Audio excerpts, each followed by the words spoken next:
Welcome, everyone. I'm Greg Schnell, the Canadian technician, here to host the Market Buzz. This show looks at weekly setups across the U.S. market. Using the tools available on StockCharts, we'll look for long time frame trades. Please subscribe to my articles and Twitter feed for more information throughout the week. So we have ourselves a morning rally as we await the G20. I think that's probably the biggest thing on the news, and we've got lots of things going on in the market around that event. So we're going to try and cover off a couple of those. But the main focus of today, I think, is going to be just talking about the quarterly review and how sometimes a lot of things switch right around the 1st of July. So we're gonna get into that. Things like the US dollar, not uncommon to see a change in trend at the end of the quarter or halfway through the year. So we'll be looking at that. And then also on the, obviously the interest rates have been going crazy for the first half of the year. And so we're going to watch particularly around this event here to see that. I briefly want to mention Apple. They have Jonathan Ive retiring today, and many thoughts about that. I'm a big Apple user, but the big problem that has shown up on Apple, in my opinion, is that the design company they were seems to be dwindling. And while they might move into healthcare or other areas like that, I think the change there is quite obvious. So we're going to talk a little bit about that on the chart. Let's get into Safari. So first of all, looking at the sector performance, and this is set up since the beginning of the year. And one of the things that I think, obviously, technology clearly outperformed. And then on the other end of the scale, which would be such a defensive sector, is the real estate. And what did it do? It was way bigger performer than anything else out there. And so as people rotated to try and keep income stream, I think is what probably happened here.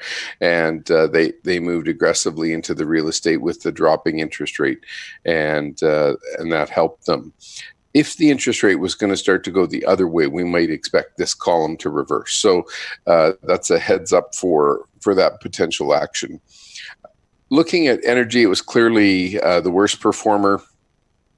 And crude has moved dramatically throughout the year already. There's been great trades both ways, at least twice, if not more. And so those have been very aggressive trades for people who are looking for more activity in their account. Staples marginally outperformed the average of the S&P. And again, this is compared to the benchmark. If we click this off, of course, everything was up, but what we want to know is what was outperforming. So by toggling that, we get what the S&P was and then how each group did compared to the overall change in the S&P. So obviously, if you were in technology, you outperformed dramatically. You beat the S&P by 9%. But if you were in communication services, you were pretty much in line with the S&P 500. Consumer discretionary, with such a weak fourth quarter across the markets, finding discretionary up is great. Again, it wasn't that big a deal, so you could have just bought the S&P and pretty much been in line. Utilities performed about the same, so not really as helpful as we might think. One of the things that did happen, though, is we came off a huge low in December. And so for the most part, we were bull market focused. And that changed. So we can see, here's the period, and I'm changing the back end of this scale. So I'm keeping the front end constant, and I'm changing the back end. And if we get out, we might remember that heading into April 30th, we had a very big bullish market, right? And then May was a decline. So this is the way the market was set up heading into the decline. Everything was on the growth side, and all the defensive sectors were underperforming the S&P, and even energy and materials were not getting a bid. So that's fine. Then as we rolled through May, I just want to pull this out. There we go. And what we saw in May was when the interest rate really started to plummet. That's when real estate really picked up. And here we still had growth showing from the growth side of the market, but again, it pulled back a little bit from where it was, and now we've completed that run. I think the biggest change that I'm expecting in this quarter is if we get a resumption of the bull market, materials and energy, I think, are going to do well, and it seems to me like the US dollar wants to drop. So that's kind of one of the things I'm expecting to happen.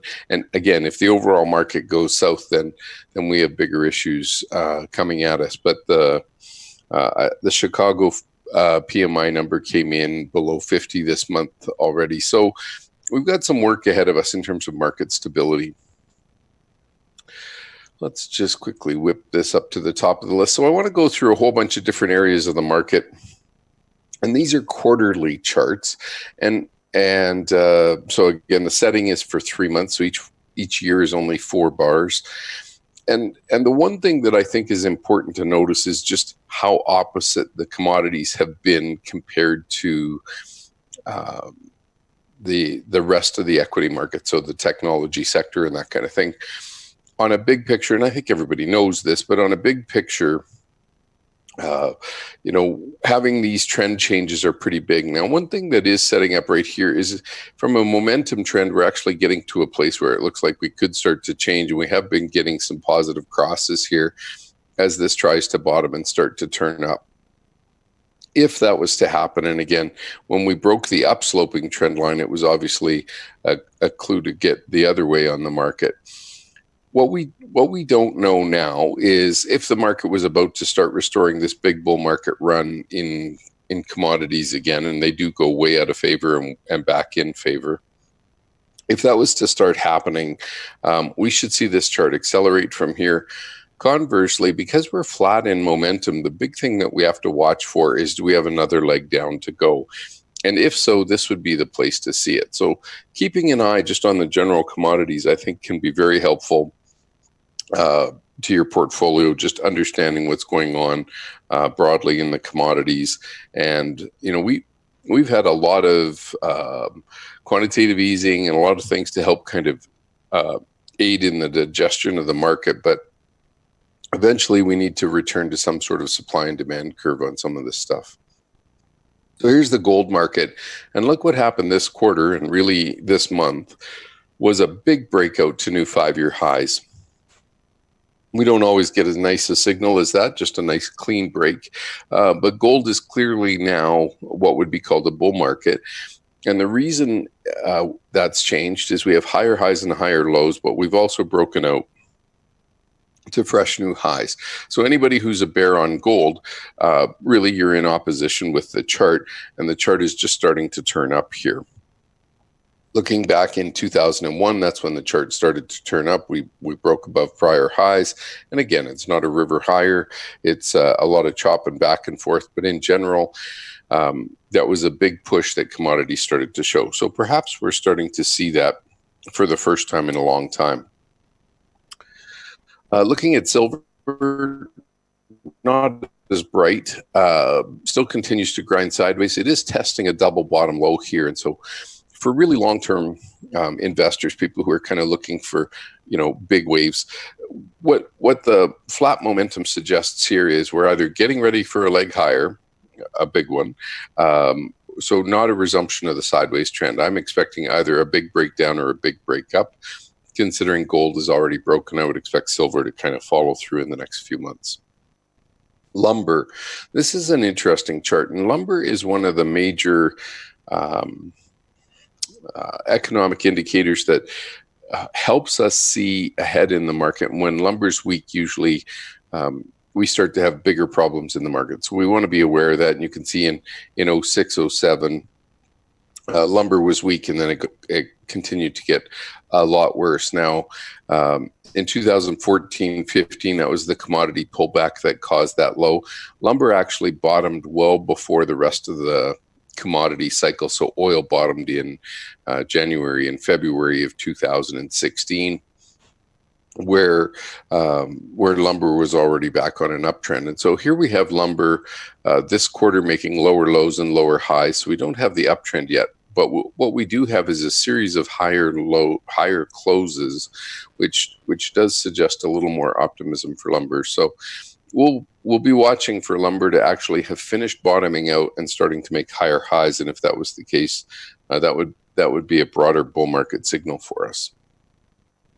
Copper couldn't be at a more interesting place on the big picture. So we're sitting here for 17-year uptrend. We have a 10-year downtrend, and we're getting towards the apex of this, and the range this quarter pretty much covered, the distance between the two trend lines. The PPO momentum, again, quarterly, still below zero, obviously a problem. What we want to see is this start to turn up, and I think if this starts to turn up, that would indicate the world economy turning up, and that's probably something we need to see. Usually that's helped by a US dollar going lower and the rest of the world picking up speed. But you can see the PPO was negative over here for many, many years, and as it started to ramp up, that was very helpful. And again, just the rough position of the PPO being below zero says caution, not full bullishness. If it was to start to turn up from here and get going, then I would say that's a bigger trend change in momentum and something we definitely want to see. Looking at industrial metals across the whole group, I think one of the things we see here is flat momentum. We're right at zero, can't get much lower. The big thing here is we've had this big flat downtrend. We're now, again, sideways with no real upward momentum. So considering all of the pushing by the central banks worldwide to really have flat demand or flat momentum in all of these economic components is quite surprising and probably daunting for the Fed to try and figure out how to get these manufacturing cycles to start to pick back up. Looking at the two trend lines again, we're sitting here with a 13-year downtrend line from 06 and 07 going into 2019, and this chart isn't quite as tight at the apex, but I've just put a 5-period moving average on here, and again it's pointed down and sloped down, and this, we're making lower highs and lower lows, so that's probably not a bullish trend yet. Need to see that start improving over the next period. Crude, the wild one, just keeps swinging with wild oscillation. And as I mentioned, the beginning of this year, we were, swinging all the way up to 70, near 70, and then pulling back to 50. Now we're up around 60. So these wild $20 swings are great if you're good at trading them. The one thing I will say is the downslope in momentum here appears to be breaking this quarter. That would be nice to see if we could start to get a trend rise. And again, when it was trending the other way, that was a clue that things might be a problem. And so I think it's pretty important that we actually see this start to turn up here on the crude cycle. If we saw all of these commodities that have a PPO position negative already, roll down one more time, I think that would cause a lot of financial distress worldwide. Nat gas, what we see here is this is testing the major lows.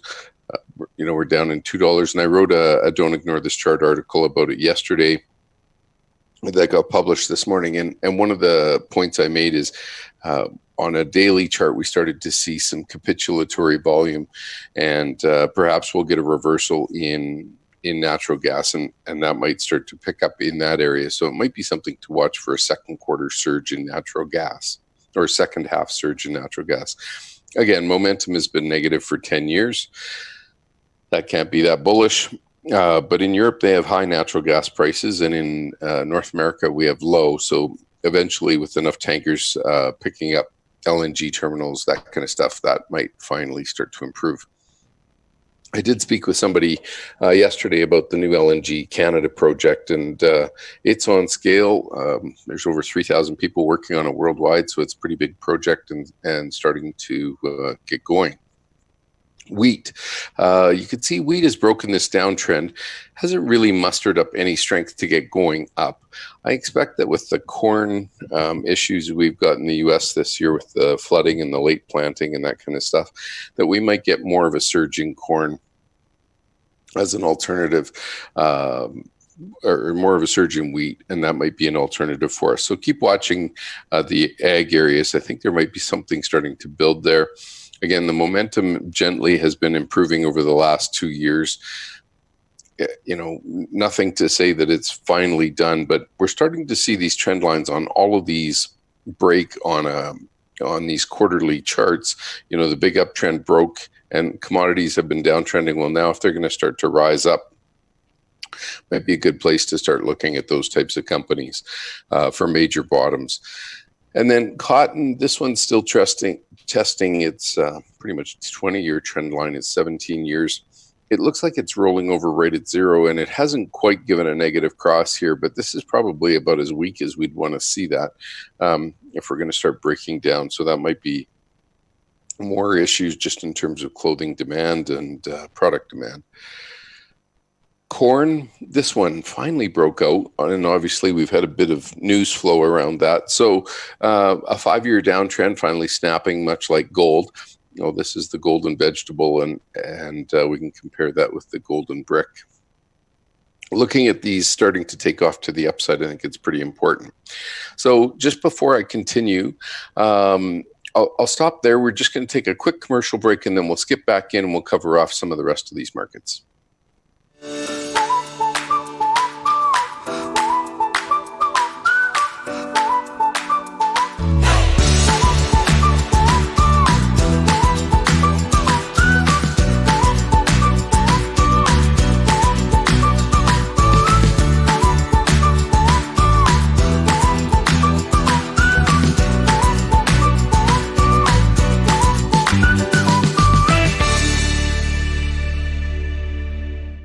Okay, we left off on corn. We're going to just go to some broader symbols here. The CRB, I mentioned it once before, but just to kind of recap the commodities, we've got this big downtrend line, and if it's going to start to turn up here, this would be an important place to look for an inflection. So just mark it on your cards, middle of 2019, which way are we going to start to go with commodities?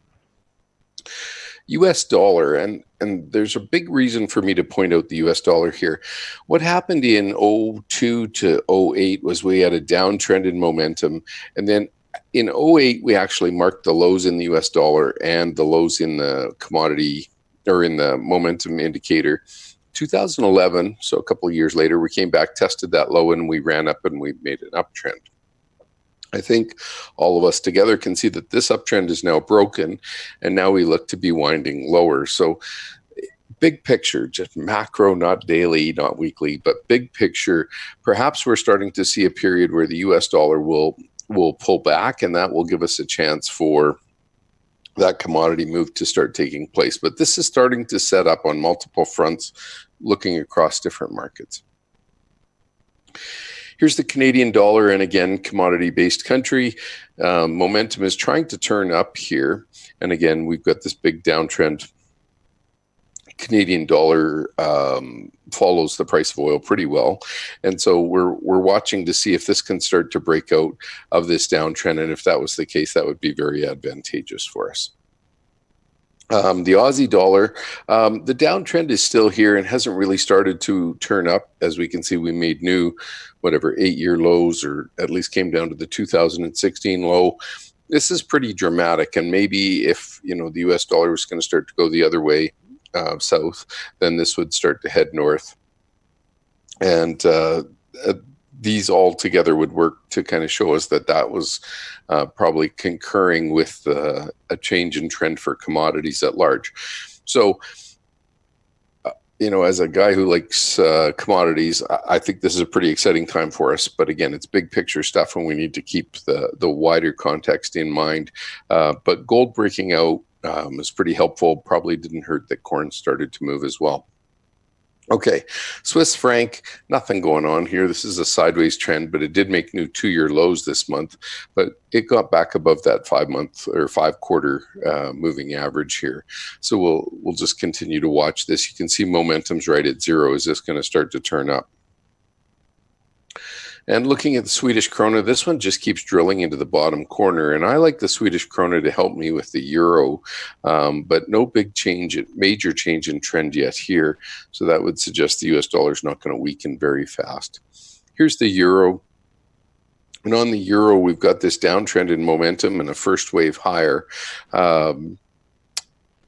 Maybe this ends up leading out of here. We do have some long-term trend lines. The euro makes up a large portion of the US dollar index, like over 50%.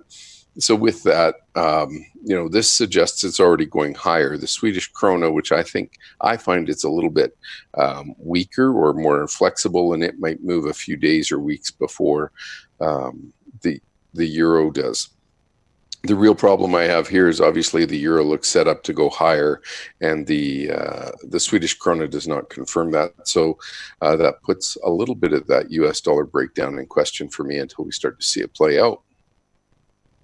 For the British pound, we've got the Brexit issues going on there, and this chart is clearly drilling in the bottom right-hand corner. This is hard to see, but we also have this trend in momentum.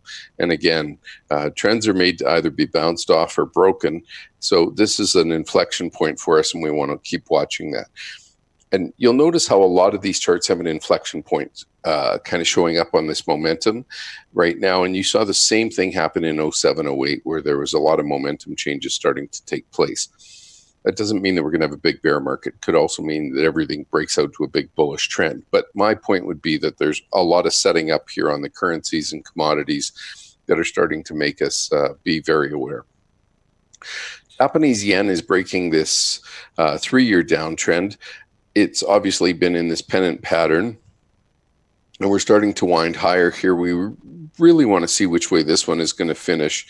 A lot of times, it broke down not so much in the 2008 period. Basically, it started to go on a big run there, and then when that run broke, it was a meaningful move the other way. So we're continuing to watch the yen. Is this the time when it's going to start to break out to the upside, with another trend line break this month?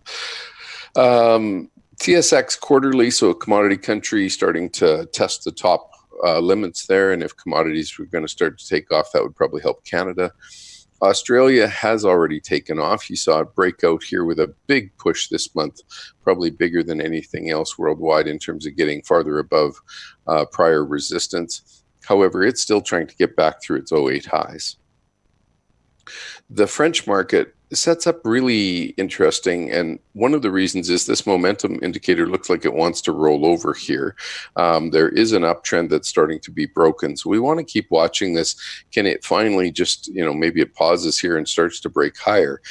But this is an important inflection point because the momentum is flat, and we don't have a feel for which way it wants to break. Germany, the momentum is actually down, cycling down, and that would indicate bigger weakness. And very clearly, we've broken the uptrend in Germany here. Now the question is, can this restart? Big things to watch over there. The Hang Seng, we saw it a couple of years back break through this long-term trend line. Then it finally got above, came back, tested the uptrend line, and is now consolidating right near the first quarter's highs. This is when tariffs started to be talked about, is early in 2018. So we're just kind of sitting in this range. And again, with the G20, maybe we'll get some sort of trend change there. The downtrend here has been broken in momentum. So far, things are trending higher. We'll see if that ends up playing out. Shanghai Composite, the downtrend's in play here. We're still above zero. What we want to watch for here, obviously, is can this turn and resume higher? So it's lower than it was last quarter, but it did make a higher high and a higher low. Okay, Nikkei, this one's bothering me a lot. It's starting to roll over right here, 2019. And what we see with the Nikkei is a lot of times Germany will mimic that, and those two tend to have an effect on the US. So we'll keep watching because, again, Germany wasn't looking that healthy. But I would just keep drawing a line at this 21,000 for Japan. If it can't hold 21,000, I'm starting to think that that'll be a big move down. Okay, getting into the US market, the Nasdaq, all of these charts are just bullets up and to the right. This 20% move down looks relatively nothing on this scale, but it's because of the logarithmic scale on the side here where it goes up by percentage terms instead of evenly spaced arithmetic lines. We do have flat momentum on the big picture, but again, that chart still looks up and to the right. And what you're going to see as we go through these US charts is they don't look nearly as mixed as the rest of the world. Here's the Russell, and again, it's nowhere near prior highs, and we do have downslope in momentum here, so we want to keep track of that. Moving through the individual sectors, materials have been going sideways pretty much for 2 or 3 years now. Hasn't really been a big breakout. We saw gold just start to push, so maybe this is the change in trend. XLC, the communication sector, trying to take out prior highs. Nothing really to help us there. XLE, sideways pretty much for 10 years. Considering what crude's done, that's not bad. There is a big downtrend line here that we want to see broken to the upside, and that would probably change our long-term flavor for energy. Financials, they've been wobbling for the last 6 quarters or so. We're just getting to the point where this momentum trend is breaking, and so that's very concerning for us from a momentum perspective. We'll want to see which way that breaks out. XLI has already gone on to a negative signal here, sideways for 6 or 7 quarters, and again, that negative Chicago PMI probably won't help us there. I think I missed technology. So here's technology, and this has just been a beautiful ride up, and even the weakness in 2015 and the fourth quarter of 2018 just seemed to be blips on the charts. So there's a lot of volatility in those spaces, and if you were in Xilinx a couple of years ago, you loved it.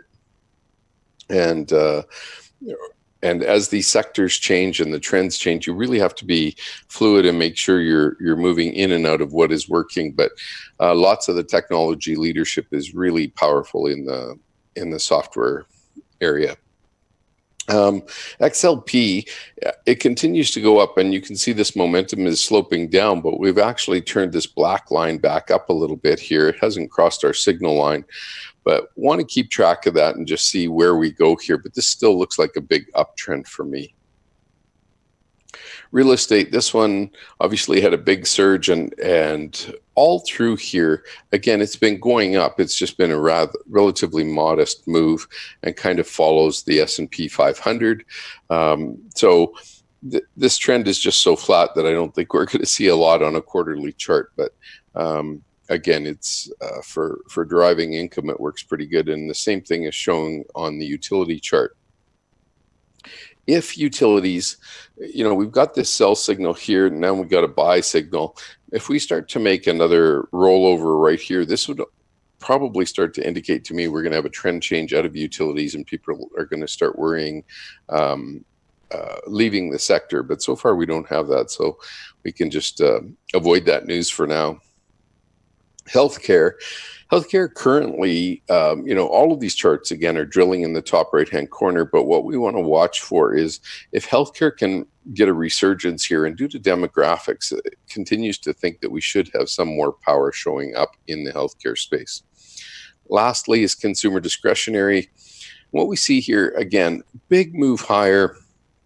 Any sort of a pullback gets bought, and it breaks out to the upside. So this continues to be a strong performer. Has been for 10 years, doesn't appear to be a trend change. In terms of momentum, it's flat, but that flat momentum is continuing the same sort of trend we had. So hopefully that gives you a review of some of the big picture items, and we can start to talk about those changes happening in the second quarter. Thanks for taking the time to join me on Market Buzz. Market Buzz airs live Wednesdays and Fridays at 10:30 a.m. Eastern Time, 7:30 Pacific on StockCharts TV. You can also catch replays on the StockCharts YouTube channel or on StockCharts TV, which has a running list of technical charting informational shows.